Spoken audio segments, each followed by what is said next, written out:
இப்போ நான் 30 லட்சத்துக்கு வீடு வாங்க போறேன் அப்படின்னா எவ்வளோ பெர்சன்டேஜ் டவுன் பேமெண்ட் கட்டணும்? எவ்வளோ கம்மியாக உங்களால் டவுன் பேமெண்ட் கட்ட முடியுமோ அந்த அளவுக்கு நீங்கள் டவுன் பேமெண்ட் காட்டலாம். ஒரு சின்ன எக்ஸாம்பிள் சொல்கிறேன். இப்போது 30 லட்சத்துக்கு ஒருத்தர் வீடு வாங்குறாரு. அவர் கையில் 10 lakhs வச்சுருக்காரு கேஷ். நார்மலாக 10% டவுன் பேமெண்ட்டு கட்டவே வேண்டியிருக்கும். ஸோ ஒரு 3 லட்சம் கட்டலாம்.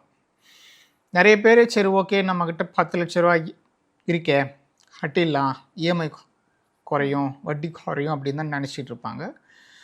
It might work in a sentimental sense.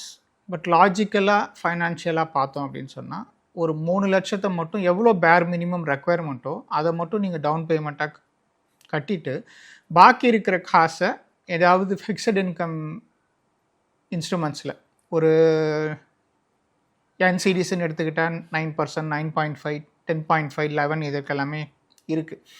அந்த மாதிரி போட்டிங்கன்னா நீங்கள் வீட்டு லோனுக்கு பே பண்ணுற இஎம்ஐ கரண்ட் சுச்சுவேஷனில் 7.5% இன்ட்ரெஸ்ட்.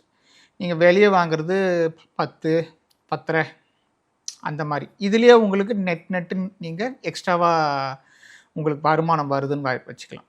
ஸோ அந்த லாஜிக் வச்சு பார்த்தா it makes more financial sense to pay less down payment. Balance இருக்கிற அமௌண்ட்டை நல்ல அது மார்க்கெட்டில் போடக்கூடாது. ஃபிக்ஸட் இன்கம் இன்ஸ்ட்ருமெண்ட்ஸில் லோன் பீரியட் எண்ட் ஆகிற வரைக்கும் இன்வெஸ்ட் பண்ணிக்கிட்டே வந்தீங்கன்னா இட் வில் பி குட். இன்னொரு லாஜிக்கும் இருக்குது.